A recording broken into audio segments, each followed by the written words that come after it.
కేంద్ర ప్రభుత్వం తీసుకొచ్చిన 4 కార్మిక కోడ్ బిల్లులను రద్దు చేయాలని విజయవాడలో కార్మిక సంఘాలు కదం తొక్కాయి. పాత కార్మిక చట్టాలు అమలు చేయాలని డిమాండ్ చేస్తున్నారు.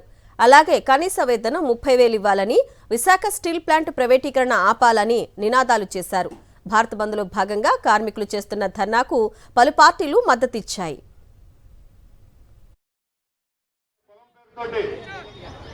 అగ్రకులాలని, బీసీలని, ఎస్సీలని, ఎస్టీలని వాళ్ళలో ఒప్పుకోవాలని రకరకాల పేర్లతో చీల్చి జెండాడుతున్నారు.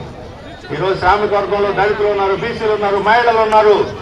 ఏ కుల వాళ్ళైనా అందరూ చేయి కలిపి ఇక్కడ ఈరోజు సమ్మెలో పాల్గొన్నారు. ఈ ఐక్యతే ప్రభుత్వం యొక్క కుట్రకు సమాధానం. ఈ ఐక్యతను కాపాడుకుని మరిన్ని సమ్మెలు, మరిన్ని ఉద్యమాలు భవిష్యత్తులో నడపాలని, ఈ లేబర్ కోర్సు, ఈ రామ్జీ పథకాన్ని ఉపసంహరించుకునేదాకా, ఈ ప్రైవేటీకరణ విధానాలను వెనక్కి తీసుకునేదాకా ఈ పోరాటాన్ని కొనసాగించాలని మీ అందరూ విజ్ఞప్తి చేస్తూ,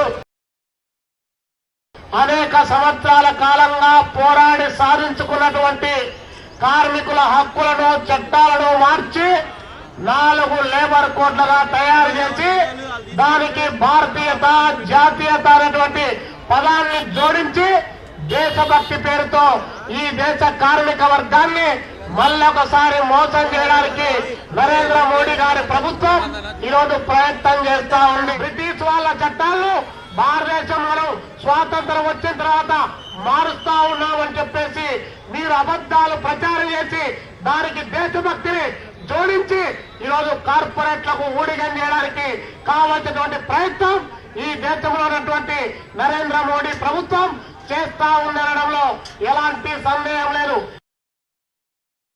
ఈ రద్దు చేసి 4 కోడ్స్గా తీసుకురావడం సరైనటువంటి కాదన్నా. ఇవాళ ఉన్నటువంటి పరిస్థితుల్లో కార్మికులు ఎవరు కూడా వారి యొక్క సమ్మె చేసుకునే హక్కు కానీ, యూనియన్లు ప్రారంభించుకునేటువంటి హక్కు కానీ, అదే తరహాలో సమ్మె కనుక చేసినట్టు 5 లక్షల వరకు ఫైన్ వేస్తామని, ముఖ్యంగా యూనియన్లు పెట్టుకోవాలంటేనే ఇబ్బంది పెట్టేటువంటి కార్యక్రమాన్ని తీసుకుంటున్నారు. కాబట్టి దేశవ్యాప్తంగా ఉండేటువంటి కార్మిక సంఘాలన్నీ కూడా ఉవ్వెత్తున లేచి ఈ కార్యక్రమాన్ని పార్టిసిపేట్ చేస్తున్నాం. వైఎస్ఆర్టీయూసీగా కూడా మేమందరూ కూడా దీంట్లో పార్టిసిపేట్ చేస్తున్నాం. వామపక్ష ట్రేడ్ యూనియన్ అన్నిటితో కూడా కలిపి కట్టుగా మేము కూడా ముందుకు వెళ్తామని కూడా తెలియజేస్తాను.